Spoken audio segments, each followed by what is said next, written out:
Hi friends, ಈಗಿನ ಸಮಾಜದಲ್ಲಿ ಸಂಬಂಧಗಳಿಗೆ ವ್ಯಾಲ್ಯೂ ಇಲ್ಲದೆ ಹೋಗುತ್ತಿದೆ. ಈಗ ನಾನು ಹೇಳುತ್ತಿರುವ ಕಥೆಯ ಬಗ್ಗೆ ಕೇಳಿದ್ರೆ ಹೆಂಡತಿಯಾದವಳು ಈ ರೀತಿನೂ ಇರ್ತಾಳ ಅಂತ ಆಶ್ಚರ್ಯರಾಗದೆ ಇರಲಾರಿರಿ.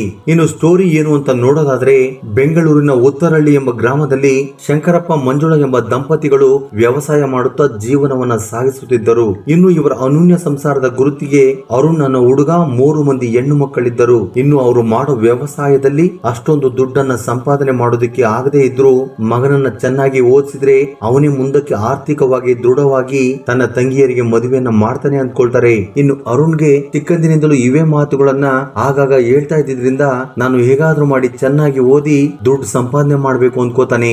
ಈ ರೀತಿಯಾಗಿ ಅರುಣ್ BA ಡಿಗ್ರಿಯನ್ನ ಕಂಪ್ಲೀಟ್ ಮಾಡಿ ಜಾಬ್ಗೋಸ್ಕರ ಟ್ರೈ ಮಾಡ್ತಿರುವಾಗ ಯಾರು ಅವನಿಗೆ ಕೆಲಸ ಕೊಡದೆ ಹೋದಾಗ ತಾನೇ ಓನ್ ಆಗಿ ಬಿಸ್ನೆಸ್ ಮಾಡ್ಬೇಕು ಅನ್ಕೋತಾನೆ. ಅದೇ ರೀತಿ ಬೆಂಗಳೂರಿನಲ್ಲಿ ಕ್ಯಾಂಟರಿಂಗ್ ಬಿಸ್ನೆಸ್ ಮಾಡಿದಾಗ ಮೊದಲಿಗೆ ಸ್ವಲ್ಪ ಲಾಭವಾಗಿದ್ದರಿಂದ ತನ್ನ ದೊಡ್ಡ ತಂಗಿಗೆ ಮದುವೆ ಮಾಡಿದನು. ಇನ್ನು ಇರೋ ದುಡ್ಡನ್ನೆಲ್ಲ ಮದುವೆಗೆ ಖರ್ಚು ಮಾಡಿದ್ದರಿಂದ ಇನ್ವೆಸ್ಟ್ ಮಾಡೋದಕ್ಕೆ ದುಡ್ಡು ಇಲ್ಲದೆ ಹೋಗಿ ಸಾಲ ಮಾಡಿ ಕ್ಯಾಂಟರಿಂಗ್ ಬಿಸ್ನೆಸ್ ಅನ್ನ ರನ್ ಮಾಡಿದ್ರು ಬರೋ ದುಡ್ಡು ಬಡ್ಡಿ ಕಟ್ಟುವುದಕ್ಕೆ ಸರಿ ಹೋಗ್ತಾ ಇರಲಿಲ್ಲ. ಇದರಿಂದ ಬಿಸ್ನೆಸ್ ಅನ್ನ ಮುಚ್ಚಿ ಮತ್ತೊಂದಿಷ್ಟು ದುಡ್ಡನ್ನ ಸಾಲ ಮಾಡಿ ಬೇಕರಿ ಶಾಪ್ ಅನ್ನ ಸ್ಟಾರ್ಟ್ ಮಾಡಿದನು. ಆದ್ರೆ ಕೆಲವು ತಿಂಗಳುಗಳ ನಂತರ ಆ ಬಿಸ್ನೆಸ್ ನಲ್ಲೂ ಕೂಡ ಲಾಸ್ ಆಗಿದ್ದರಿಂದ ತನಗೆ ಏನ್ ಮಾಡ್ಬೇಕು ಅಂತ ಗೊತ್ತಾಗದೆ ಇರೋ ಜಮೀನನ್ನು ಕೂಡ ಮಾರಾಟ ಮಾಡಿ ತನ್ನ 2 ತಂಗಿಯರಿಗೆ ಮದುವೆ ಮಾಡ್ತಾನೆ. ಇನ್ನು ಈಗಾಗಲೇ ಅರುಣ್ಗೆ 34 ವರ್ಷ. ಆದ್ದರಿಂದ ಅವನ ತಂದೆ ತಾಯಿಗಳು ಅವನಿಗೆ ಮದುವೆ ವಯಸ್ಸಾಗ್ತಾ ಇದೆ ಅಂತೇಳಿ ಅವನಿಗೆ ಮದುವೆ ಮಾಡೋದಕ್ಕೆ ಹುಡುಗಿಯನ್ನ ಹುಡುಕೋದಕ್ಕೆ ಶುರು ಮಾಡ್ತಾರೆ. ಹೀಗೆ ಒಂದು ಕಡೆ ಅರುಣ್ಗೆ ಹುಡುಗಿಯನ್ನ ಹುಡುಕ್ತಾ ಇದ್ರೆ ಇನ್ನೊಂದ್ ಕಡೆ ಅರುಣ್ ಸ್ವಲ್ಪ ಸಾಲವನ್ನ ತೀರಿಸಿ ಉತ್ತರಹಳ್ಳಿಯಲ್ಲಿ ಥಿಯೇಟರ್ ಪಕ್ಕದಲ್ಲಿ ಒಂದು ರೆಸ್ಟೋರೆಂಟ್ ಅನ್ನ ಓಪನ್ ಮಾಡ್ತಾನೆ. ಇನ್ನು ನಾನ್ ವೆಜ್ ಫುಡ್ ಅಲ್ಲಿ ಡಿಫರೆಂಟ್ ಐಟಮ್ ಡಿಶ್ ಅನ್ನ ಮಾಡ್ತಾ ಇದ್ರಿಂದ ಕಸ್ಟಮರ್ಸ್ ಕೂಡ ಬೇಗ ಅಟ್ರಾಕ್ಟ್ ಆಗಿ ಸ್ವಲ್ಪ ದಿನಗಳಲ್ಲಿ ಅರುಣ್ ರೆಸ್ಟೋರೆಂಟ್ ಸಕ್ಸಸ್ಫುಲ್ ಆಗಿ ರನ್ ಆಗುತ್ತೆ. ನಂತರ ಕುಟುಂಬ ಸದಸ್ಯರೆಲ್ಲರೂ ಸೇರಿಕೊಂಡು ಮಾಲೂರಿಗೆ ಸೇರಿದ ರಂಜಿತಾ ಅನ್ನೋ 19 ವರ್ಷದ ಹುಡುಗಿಯೊಂದಿಗೆ ಅರುಣ್ಗೆ ಗ್ರಾಂಡ್ ಆಗಿ ಮದುವೆ ಮಾಡ್ತಾರೆ. ಆ ನಂತರ ಮದುವೆಯಾದ ಮೇಲೆ ಗಂಡ ಹೆಂಡತಿ ಇಬ್ಬರು ರೆಸ್ಟೋರೆಂಟ್ ನೋಡ್ಕೊಳ್ತಾ ನಿಧಾನವಾಗಿ ತಾವು ಮಾಡಿದ ಸಾಲವನ್ನ ತೀರಿಸುತ್ತಾರೆ. ಆದ್ರೆ ಅದೇ ಟೈಮ್ ಅಲ್ಲಿ ಲಾಕ್ ಡೌನ್ ಬಂದಿದ್ರಿಂದ ಹೋಟೆಲ್ ಅನ್ನ ಪೂರ್ತಿಯಾಗಿ ಮುಚ್ಚಿ ಏನ್ ಮಾಡ್ಬೇಕು ಅಂತ ಗೊತ್ತಾಗದೆ ಹೆಂಡತಿಯ ಒಡವೆಗಳನ್ನ ಮಾರಿ ಮನೆ ಸಂಸಾರ ಸಾಕೋ ಪರಿಸ್ಥಿತಿ ಬಂತು. ಇನ್ನು ಈ ಸಮಯದಲ್ಲಿ ಇವರಿಗೆ ಇವರ ಅನೂನ್ಯವಾದ ಸಂಸಾರದ ಗುರುತಿಗೆ ಒಂದು ಗಂಡು ಮಗು ಜನಿಸುತ್ತೆ. ನಂತರ ಯಾವಾಗ ಲಾಕ್ ಡೌನ್ ಪೂರ್ತಿ ಆಯ್ತೋ ಆಗ ರೆಸ್ಟೋರೆಂಟ್ ಅನ್ನ ರೀಓಪನ್ ಮಾಡಿದಾಗ ಮೊದಲಿನ ಹಾಗೆ ರನ್ ಆಗೋದಿಲ್ಲ. ಆದ್ರೂ ಕೂಡ ಬೇರೆ ದಾರಿ ಇಲ್ಲದೆ ಸಾಲ ತೀರಿಸೋದಿಕ್ಕೆ ಆ ಹೋಟೆಲ್ ಅನ್ನ ರನ್ ಮಾಡ್ತಾರೆ. ಇದು ಹೀಗೆ ಇರುವಾಗ ರೆಗ್ಯುಲರ್ ಆಗಿ ಇವರ ಹೋಟೆಲ್ಗೆ ವಾಟರ್ ಕ್ಯಾನ್ ಹಾಕೋತಿದ್ದ ಶಾಪ್ ಮುಚ್ಚಿದ್ದರಿಂದ ಗಣೇಶ್ ಎಂಬ ಮತ್ತೊಬ್ಬ ಹುಡುಗನೊಂದಿಗೆ ಮಾತಾಡಿಕೊಂಡು ದಿನಕ್ಕೆ 15ರಿಂದ 20 ಕ್ಯಾನುಗಳು ಬೇಕು ಅಂತ ಹೇಳಿದ್ದರಿಂದ ಗಣೇಶ್ ಪ್ರತಿದಿನ ಕ್ಯಾನ್ ಅನ್ನ ತಗೊಂಡು ಆ ಹೋಟೆಲ್ಗೆ ಹೋಗ್ತಾ ಇದ್ದ. ಇನ್ನು ಈ ಸಮಯದಲ್ಲಿಯೇ 25 ವರ್ಷದ ಗಣೇಶ್ ಮೇಲೆ ರಂಜಿತಳ ಕಣ್ಣು ಬೀಳುತ್ತದೆ. ಅಷ್ಟೇ ಅಲ್ಲದೆ ಗಣೇಶ್ ಒಂದು ಕಡೆ ವಾಟರ್ ಸಪ್ಲೈ ಮಾಡುತ್ತಾ ಮತ್ತೊಂದು ಕಡೆ ಊರಿನವರಿಗೆ ದುಡ್ಡನ್ನ ಬಡ್ಡಿ ಕೊಡುತ್ತಾ ಚೆನ್ನಾಗಿ ಸಂಪಾದನೆ ಮಾಡಿ ಲೈಫ್ ಅಲ್ಲಿ ಸೆಟ್ಲ್ ಆಗಿದ್ದರಿಂದ ಜೊತೆಗೆ ನೋಡುವುದಕ್ಕೂ ಕೂಡ ಅಂದವಾಗಿದ್ದರಿಂದ ರಂಜಿತಾ ಪ್ರತಿದಿನ ಗಣೇಶ್ ಜೊತೆ ಮಾತಿನ ಹರಟೆ ಹೊಡೆಯುತ್ತಿದ್ದಳು. ಇನ್ನು ಇವರ ಹೋಟೆಲ್ ಲಾಸ್ ನಲ್ಲಿ ನಡೆಯುತ್ತಿದ್ದರಿಂದ 7 ಲಕ್ಷಕ್ಕೂ ಹೆಚ್ಚು ಸಾಲಗಾರನಾಗಿದ್ದ ಅರುಣ್ ಆ ಟೆನ್ಷನ್ ನಲ್ಲಿಯೇ ತನ್ನ ಹೆಂಡತಿಗೆ ಲೈಂಗಿಕವಾಗಿ ಸುಖವನ್ನು ನೀಡುತ್ತಿರಲಿಲ್ಲ. ಆದ್ದರಿಂದ 21 ವರ್ಷದ ರಂಜಿತಾ ತನ್ನ ಕೋರಿಕೆಗಳನ್ನ ಕಂಟ್ರೋಲ್ ಮಾಡಿಕೊಳ್ಳಲಾಗದೆ ಫೈನಾನ್ಷಿಯಲ್ ಆಗಿ ಹಾಗೂ ಫಿಸಿಕಲ್ ಆಗಿ ಸ್ಟ್ರಾಂಗ್ ಆಗಿದ್ದ ಗಣೇಶ್ ಜೊತೆ ಸೀಕ್ರೆಟ್ ಲವ್ ಅಫೇರ್ ಅನ್ನ ಇಟ್ಕೋಬೇಕು ಅನ್ಕೋತಾಳೆ. ಇನ್ನು ಗಣೇಶ್ ಕೂಡ ರಂಜಿತಾ ಮೇಲೆ ಇಂಟ್ರೆಸ್ಟ್ ಇದ್ದಿದ್ರಿಂದ ಗಂಡ ಹೊರಗಡೆ ಹೋದ ತಕ್ಷಣ ಗಣೇಶ್ ನನ್ನ ಹೋಟೆಲ್ ಹತ್ರ ಕರೆದುಕೊಂಡು ರೆಸ್ಟೋರೆಂಟ್ ನಲ್ಲಿ ಇರುವ ಒಂದು ಸ್ಟೋರ್ ರೂಮ್ ನಲ್ಲಿ ಇವರಿಬ್ಬರು ಲೈಂಗಿಕವಾಗಿ ಸೇರ್ತಾ ಇದ್ರು. ನಂತರ ಆ ಹೋಟೆಲ್ ನಲ್ಲಿ ಕೆಲಸ ಮಾಡುವ ಶಿಫ್ಟ್ ಗೆ ಮತ್ತು ಸರ್ವೆಂಟ್ ಗೆ ಗೊತ್ತಿದ್ರು ಕೂಡ ಗಣೇಶ್ ಕೂಡ ದುಡ್ಡಿಗೆ ಆಸೆ ಬಿದ್ದು ಹೊರಗಡೆ ಎಲ್ಲೂ ಕೂಡ ಹೇಳ್ತಾ ಇರಲಿಲ್ಲ. ಒಂದು ವೇಳೆ ಅರುಣ್ ಹೋಟೆಲ್ ನಲ್ಲಿ ಇದ್ದು ರಂಜಿತಾ ಮನೆಯಲ್ಲಿ ಇದ್ರೆ ಗಣೇಶ್ ವಾಟರ್ ಕ್ಯಾನ್ ದುಡ್ಡು ತೆಗೆದುಕೊಳ್ಳುವ ನೆಪದಲ್ಲಿ ರಂಜಿತಾ ಮನೆಗೆ ಹೋಗಿ ಅರುಣ್ ತಂದೆ ತಾಯಿಯ ಕಣ್ಣು ತಪ್ಪಿಸಿ ಬೆಡ್ರೂಮ್ ಗೆ ಹೋಗಿ ತಮ್ಮ ಕೋರಿಕೆಯನ್ನ ತೀರಿಸಿಕೊಳ್ಳುತ್ತಿದ್ದರು. ಹೀಗೆ 6 ತಿಂಗಳ ಕಾಲ ಇವರ ಸಂಬಂಧ ಯಾರಿಗೂ ಗೊತ್ತಾಗದ ಹಾಗೆ ಮುಂದುವರಿಸಿದರು. ಇನ್ನು ಈ ಸಮಯದಲ್ಲಿ ಅರುಣ್ಗೆ ಸಾಲದ ಕಾಟ ಜಾಸ್ತಿಯಾಗಿ ಬೇರೆ ದಾರಿ ಇಲ್ಲದೆ ಗಣೇಶ್ ಹತ್ತಿರ 8 ಲಕ್ಷದವರೆಗೂ ಸಾಲ ಬೇಕು ಅಂತ ಕೇಳಿದಾಗ ಆತ ಒಂದು ಬಾಂಡ್ ಪೇಪರ್ ಮೇಲೆ ಸೈನ್ ಹಾಕಿಸಿಕೊಂಡು 8 ಲಕ್ಷ ಬಡ್ಡಿಗೆ ಕೊಡ್ತಾನೆ. ಇನ್ನು 6 ತಿಂಗಳಾದ್ರೂ ₹1 ಬಡ್ಡಿಯನ್ನು ಕಟ್ಟಕ್ಕಾಗದಿದ್ದಕ್ಕೆ ಭಯ ಬಿದ್ದಂತ ಅರುಣ್ ತನ್ನ ಹೆಂಡತಿಯನ್ನ ಹೋಟೆಲ್ಗೆ ಕಳುಹಿಸಿ ಇವನು ತಲೆಮರೆಸಿಕೊಂಡು ತಿರುಗುತ್ತಿದ್ದನು. ಇನ್ನು ಈ ಸಮಯವನ್ನೇ ಸದುಪಯೋಗ ಮಾಡಿಕೊಂಡ ರಂಜಿತಾ ಮತ್ತು ಗಣೇಶ್ ದಿನಕ್ಕೆ 3-4 ಸಾರಿ ಸೇರುತ್ತಾ ಎಂಜಾಯ್ ಮಾಡ್ತಾ ಇದ್ರು. ಹೀಗೆ ಒಂದು ಸಾರಿ ಇದ್ದಕ್ಕಿದ್ದ ಹಾಗೆ ಅರುಣ್ ರೆಸ್ಟೋರೆಂಟ್ ಹತ್ತಿರ ಬಂದಾಗ ಕೌಂಟರ್ ಅಲ್ಲಿ ತನ್ನ ಹೆಂಡತಿ ಇಲ್ಲದಿರುವುದನ್ನ ನೋಡಿ ಅಲ್ಲೇ ಇರುವ ಕ್ಲೀನಿಂಗ್ ಬಾಯ್ ನನ್ನ ಕೇಳಿದಾಗ ಭಯ ಬಿದ್ದು ಸ್ಟೋರ್ ರೂಮ್ ನಲ್ಲಿ ಇದ್ದಾರೆ ಅಂತ ಹೇಳ್ತಾನೆ. ಇನ್ನು ಅರುಣ್ ಅಲ್ಲಿಗೆ ಹೋಗಿ ನೋಡಿದಾಗ ಡೋರ್ ಲಾಕ್ ಆಗಿರುತ್ತದೆ.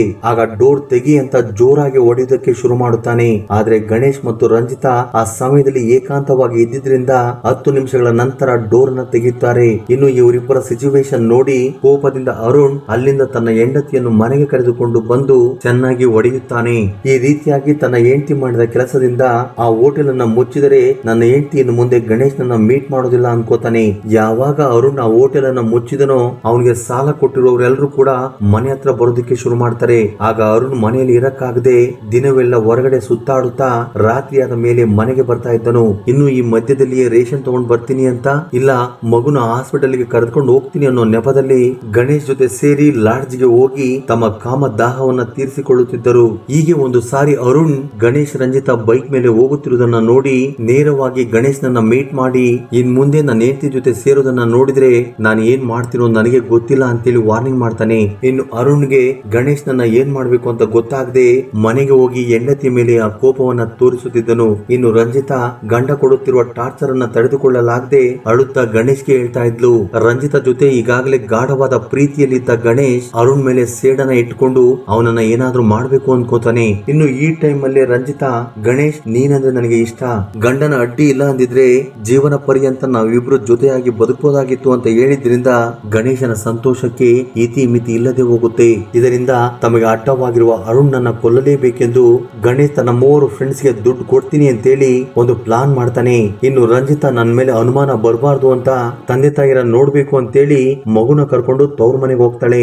ನಂತರ ತವ್ರ ಮನೆ ಸೇರಿಕೊಂಡ ರಂಜಿತಾ ಗಣೇಶ್ಗೆ ಕಾಯಿನ್ ಬಾಕ್ಸ್ ಇಂದ ಕಾಲ್ ಮಾಡಿ ಕೆಲಸ ಆಗೋವರೆಗೂ ಫೋನ್ ಆಗ್ಲಿ ಮೆಸೇಜ್ ಆಗ್ಲಿ ನನಗೆ ಮಾಡ್ಬೇಡ ಅಂತ ಹೇಳಿದ್ರಿಂದ ಗಣೇಶ್ ತನ್ನ ಪ್ಲಾನ್ ಅನ್ನ ಇಂಪ್ರೂವ್ಮೆಂಟ್ ಮಾಡೋದಕ್ಕೆ ರೆಡಿ ಆಗ್ತಾನೆ. ನಂತರ ಸಾಯಂಕಾಲ 6 ಗಂಟೆಯ ಸಮಯಕ್ಕೆ ಅರುಣ್ ಮನೆ ಹತ್ತಿರ ಹೋದ ಗಣೇಶ್ ದುಡ್ಡನ್ನ ಯಾವಾಗ ಕೊಡ್ತೀಯ ಅಂತ ಕೇಳಿದಾಗ ಆಗ ಅರುಣ್ 3 ತಿಂಗಳು ಟೈಮ್ ಬೇಕು ಅಂತ ಹೇಳ್ತಾನೆ. ಅದಕ್ಕೆ ಗಣೇಶ್ ಸರಿ ನಡಿ ಬಾರ್ಗೋಗಿ ಕುಡಿಯೋಣ ಅಂತ ಹೇಳ್ತಾನೆ. ತನ್ನ ಹೆಂಡತಿಯ ಜೊತೆ ಅಕ್ರಮ ಸಂಬಂಧ ಇಟ್ಟುಕೊಂಡಿದ್ದ ಗಣೇಶನ ಮುಖವನ್ನು ನೋಡುವುದಕ್ಕೆ ಇಷ್ಟ ಇಲ್ಲದೆ ಇದ್ರು ಕೂಡ ನಾನೀಗ ಬರಲ್ಲ ಅಂದ್ರೆ ದುಡ್ಡು ಕೊಡು ಅಂತ ಜಗಳ ಮಾಡ್ತಾನೆ ಅನ್ನೋ ಭಯದಲ್ಲಿ ಅರುಣ್ ಗಣೇಶ್ ಬೈಕ್ ಹತ್ತಿ ಬಾರ್ಗೆ ಹೋಗ್ತಾನೆ. ಅವರಿಬ್ಬರು ಸೇರಿ ಫುಲ್ ಡ್ರಿಂಕ್ಸ್ ಮಾಡಿದ ನಂತರ ಸಾಲ ಕೊಟ್ಟಿರೋ 8 ಲಕ್ಷ ದುಡ್ಡು ಮತ್ತು ಬಡ್ಡಿಯನ್ನು ನೀನು ಕೊಡ್ಬೇಡ, ನೀನು ಹೊಸದಾಗಿ ಮಾಡೋ ಹೋಟೆಲ್ಗೂ ಕೂಡ ನಾನೇ ದುಡ್ಡು ಕೊಡ್ತೀನಿ ಅಂತ ಗಣೇಶ್ ಹೇಳಿದ್ದರಿಂದ ಅರುಣ್ ಫುಲ್ ಖುಷಿ ಆಗ್ತಾನೆ. ಇನ್ನು ಮಧ್ಯರಾತ್ರಿಯವರೆಗೂ ಅವರಿಬ್ರು ಫುಲ್ ಡ್ರಿಂಕ್ಸ್ ಮಾಡಿ ಮನೆಗೆ ಹೋಗೋ ಮಾರ್ಗ ಮಧ್ಯದಲ್ಲಿ ಅಡವಿ ಇದ್ದಿದ್ರಿಂದ ಗಣೇಶ ಪ್ಲೇಸ್ ಅಲ್ಲಿ ಬೈಕ್ ನಿಲ್ಲಿಸಿ ಟಾಯ್ಲೆಟ್ ಹೋಗ್ತೀನಿ ಅಂತೇಳಿ ಪಕ್ಕಕ್ಕೆ ಹೋಗಿ ಗಣೇಶ್ ತನ್ನ ಫ್ರೆಂಡ್ಸ್ ಗೆ ಮೆಸೇಜ್ ಮಾಡ್ತಾನೆ. ಇನ್ನು ಅಲ್ಲೇ ಇದ್ದ ಮೂವರು ಇಮಿಡಿಯೇಟ್ಲಿ ಅಲ್ಲಿಗೆ ಬಂದು ಅರುಣ್ ಮೇಲೆ ದಾಳಿ ಮಾಡಿ ಅವನನ್ನ ಈ ಭೂಮಿ ಮೇಲೆ ಇಲ್ಲದಿರುವಂತೆ ಮಾಡಿ ಅವನ ಬಾಡಿಯನ್ನ ಗಿಡಗಳ ಪೊದೆಗೆ ಹಾಕಿ ಹೊರಟು ಹೋಗ್ತಾರೆ. ಇನ್ನು ಅದೇ ಸಮಯದಲ್ಲಿ ರಂಜಿತಾ ತನ್ನ ಗಂಡನಿಗೆ ಫೋನ್ ಮಾಡಿದಾಗ ಸ್ವಿಚ್ ಆಫ್ ಆಗಿದ್ದರಿಂದ ಗಣೇಶ ಕೆಲಸ ಪೂರ್ತಿ ಮಾಡಿದ್ದಾನೆ ಅಂತ ಅರ್ಥ ಮಾಡಿಕೊಂಡು ತುಂಬಾ ಸಂತೋಷ ಪಡ್ತಾಳೆ. ಇನ್ನು ಮಾರನೇ ದಿನ ಬೆಳಿಗ್ಗೆ ಕುರಿ ಕಾಯುವವನು ಗಿಡಗಳ ಪೊದೆಯಲ್ಲಿದ್ದ ಅರುಣ್ ಬಾಡಿಯನ್ನ ನೋಡಿ ಶಾಕ್ ಆಗಿ ಪೊಲೀಸ್ನವರಿಗೆ ಇನ್ಫಾರ್ಮ್ ಮಾಡ್ತಾನೆ. ನಂತರ ಸ್ಪಾಟ್ ಗೆ ಬಂದ ಪೊಲೀಸ್ನವರು ಬಾಡಿಯನ್ನ ಪೋಸ್ಟ್ ಮಾರ್ಟಮ್ ಗೆ ಕಳುಹಿಸಿ ಮಾರನೇ ದಿನ ಯಾವ್ದಾದ್ರು ಮಿಸ್ಸಿಂಗ್ ಕಂಪ್ಲೇಂಟ್ ಬಂದಿದೆಯಾ ಅಂತ ಎನ್ಕ್ವೈರಿ ಮಾಡಿದಾಗ ಅರುಣ್ ತಂದೆ ತಾಯಿಗಳು 2 ದಿನಗಳಿಂದ ನಮ್ಮ ಮಗ ಮನೆಗೆ ಬಂದಿಲ್ಲ, ಫೋನ್ ಕೂಡ ಸ್ವಿಚ್ ಆಫ್ ಆಗಿದೆ ಅಂತ ಕಂಪ್ಲೇಂಟ್ ಕೊಡ್ತಾರೆ. ಆಗ ಮಾರ್ಜರಿಯಲ್ಲಿದ್ದ ಬಾಡಿಯನ್ನ ಗುರುತಿಸುವುದಕ್ಕೆ ಅವರಿಬ್ಬರನ್ನು ಕರೆದುಕೊಂಡು ಹೋದಾಗ ಅದು ಅರುಣ್ ಅಂತ ಗೊತ್ತಾಗಿ ತಂದೆ ತಾಯಿಗಳು ಅಲ್ಲೇ ಕುಸಿದು ಹೋಗುತ್ತಾರೆ. ಇನ್ನು ಪೋಸ್ಟ್ ಮಾರ್ಟಮ್ ರಿಪೋರ್ಟ್ ನಲ್ಲಿ ಯಾರೋ ಅವನನ್ನ ಕೊಂದಿದ್ದಾರೆ ಅಂತ ಗೊತ್ತಾಗಿ ಪೊಲೀಸ್ನವರು ಬಾಡಿಯನ್ನ ಫ್ಯಾಮಿಲಿಗೆ ಕೊಟ್ಟು ಎನ್ಕ್ವೈರಿಯನ್ನ ಶುರು ಮಾಡ್ತಾರೆ. ನಂತರ ವಿಷಯ ತಿಳಿದುಕೊಂಡ ರಂಜಿತಾ ಅಳುತ್ತಾ ಓಡೋಡಿ ಬಂದು ಮಾಡಬೇಕಾದ ಕೆಲಸಗಳನ್ನ ಪೂರ್ತಿ ಮಾಡ್ತಾಳೆ. ನಂತರ ಪೊಲೀಸ್ನವರು ರಂಜಿತಾಳನ್ನ ನಿಮಗೆ ಯಾರ ಮೇಲಾದ್ರೂ ಅನುಮಾನ ಇದೆಯಾ ಅಂತ ಕೇಳಿದಾಗ ಆ ರೀತಿ ಏನು ಇಲ್ಲ, ನನ್ನ ಗಂಡ ಊರ್ಲಿ ತುಂಬಾ ಜನರ ಹತ್ರ ಸಾಲ ಮಾಡಿದ್ದ, ಆ ಸಾಲಗಾರರ ಟಾರ್ಚರ್ ನಿಂದಲೇ ಯಾವಾಗ್ಲೂ ನನ್ನ ಹೊಡೆಯುತ್ತಿದ್ದ, ಆದ್ದರಿಂದಲೇ ನಾನು ತವರು ಮನೆಗೆ ಹೋಗಿದ್ದೆ ಅಂತ ಹೇಳ್ತಾಳೆ. ನಂತರ ಪೊಲೀಸ್ನವರು ರಂಜಿತಳ ಫೋನ್ ಅನ್ನು ಚೆಕ್ ಮಾಡಿದಾಗ ಅದರಲ್ಲಿ ಯಾವುದೇ ರೀತಿಯ ಕ್ಲೂ ಸಿಗೋದಿಲ್ಲ. ಮತ್ತೊಂದ್ ಕಡೆ ಕಾಲ್ ಡೇಟಾ ವಾಟ್ಸ್ಆಪ್ ಡೇಟಾ ಡಿಲೀಟ್ ಮಾಡಿದರೆ ಅಂತ ಡೌಟ್ ಬಂದಿದ್ರಿಂದ ಪೊಲೀಸ್ನವರು ಅವಳನ್ನ ರೆಡ್ ಹ್ಯಾಂಡ್ ಆಗಿ ಹಿಡಿದುಕೊಳ್ಬೇಕು ಅಂತ ಅವಳನ್ನ ಮನೆಗೆ ಕಳುಹಿಸಿ ಅವಳ ಫೋನ್ ಮೇಲೆ ನಿಗಾ ವಹಿಸುತ್ತಾರೆ. ಇನ್ನು ಇದಾದ ಒಂದು ವಾರದ ನಂತರ ರಂಜಿತಾ ಗಣೇಶ್ಗೆ ಫೋನ್ ಮಾಡಿ ನಿನ್ನನ್ನ ಮೀಟ್ ಮಾಡ್ಬೇಕು ಅಂತ ಹೇಳಿದಾಗ ಗಣೇಶ್ ರಂಜಿತಳನ್ನ ಆಟೋದಲ್ಲಿ ಲಾಡ್ಜ್ಗೆ ಬಾ, ಆಗ ಯಾರಿಗೂ ಕೂಡ ನಮ್ಮ ಮೇಲೆ ಅನುಮಾನ ಬರೋದಿಲ್ಲ ಅಂತ ಹೇಳ್ತಾನೆ. ಆಗ ರಂಜಿತಾ ಅಲ್ಲಿಗೆ ಆಟೋದಲ್ಲಿ ಹೋಗ್ತಾಳೆ. ನಂತರ ರಂಜಿತಾ ಗಣೇಶ್ ನ ಕಾಲ್ ಕಾನ್ವರ್ಸೇಷನ್ ಆಧಾರವಾಗಿ ಪೊಲೀಸ್ನವರು ಲಾಡ್ಜ್ಗೆ ಹೋಗಿ ಡೂಪ್ಲಿಕೇಟ್ ಕೀ ನಿಂದ ಡೋರ್ ಅನ್ನು ಓಪನ್ ಮಾಡಿ ನೋಡಿದಾಗ ರಂಜಿತ್ ಗಣೇಶ್ ಇರುವ ಪೊಸಿಷನ್ ನೋಡಿ ಶಾಕ್ ಆಗ್ತಾರೆ. ಆ ನಂತರ ಗಣೇಶ್ ಫೋನ್ ಅನ್ನ ಚೆಕ್ ಮಾಡಿದಾಗ ಗಣೇಶ್ ರಂಜಿತಾ ಕ್ಲೋಸ್ ಆಗಿರುವ ಫಿಕ್ಸ್ ವಿಡಿಯೋವನ್ನ ನೋಡಿ ಪೊಲೀಸ್ನವರು ಗಣೇಶ್ ನನ್ನ ಕಸ್ಟಡಿಗೆ ತಗೊಂಡು ವಿಚಾರಣೆ ಮಾಡ್ತಾರೆ. ನಂತರ ಗಣೇಶ್ ಅರುಣ್ ನನ್ನ ಕೊಲೆ ಮಾಡಿದ್ದು ನಾನೇ, ಆದ್ರೆ ಅದಕ್ಕೆ ಐಡಿಯಾ ಕೊಟ್ಟಿದ್ದು ಮಾತ್ರ ರಂಜಿತಾ. ಅರುಣ್ ಆಕೆಯನ್ನ ಪ್ರತಿದಿನ ಹಿಂಸೆ ಕೊಡ್ತಾ ಇದ್ದ, ನಾವಿಬ್ರು ಸೇರುವುದಕ್ಕೆ ಬಿಡ್ತಾ ಇರ್ಲಿಲ್ಲ, ಅದಕ್ಕೋಸ್ಕರ ನಮಗೋಸ್ಕರ ನಮಗೆ ಅಡ್ಡವಾಗಿರುವ ಅರುಣನ್ನ ತೊಲಗಿಸ್ಬೇಕು ಅಂತ ರಂಜಿತಾ ಹೇಳಿದ್ದರಿಂದ ನಾನು ಈ ರೀತಿ ಮಾಡಿದೆ ಅಂತೇಳಿ ಗಣೇಶ್ ತಪ್ಪು ಒಪ್ಕೊಳ್ತಾನೆ. ನಂತರ ಪೊಲೀಸ್ನವರು ಗಣೇಶ್ ರಂಜಿತಾ ಜೊತೆ ಆತನ 3 ಫ್ರೆಂಡ್ಸ್ ಗಳನ್ನ ಅರೆಸ್ಟ್ ಮಾಡಿ ಜೈಲಿಗೆ ಕಳಿಸ್ತಾರೆ. ಸ್ನೇಹಿತರೆ, ಅಸಲಿಗೆ ಈ ಇನ್ಸಿಡೆಂಟ್ ನಲ್ಲಿ ತಪ್ಪು ಯಾರದು ಎಂದು ಅಂದುಕೊಳ್ಳುತ್ತೀರೋ ನಿಮ್ಮ ಅಭಿಪ್ರಾಯವನ್ನ ತಪ್ಪದೆ ಕಮೆಂಟ್ ಬಾಕ್ಸ್ ಅಲ್ಲಿ ಕಮೆಂಟ್ ಮಾಡಿ. ಹಾಗೆ ಈ ವಿಡಿಯೋ ನಿಮ್ಗೆ ಇಷ್ಟವಾಗಿದ್ದರೆ ಲೈಕ್ ಮಾಡುವುದನ್ನು ಮರೆಯಬೇಡಿ. ಧನ್ಯವಾದಗಳು.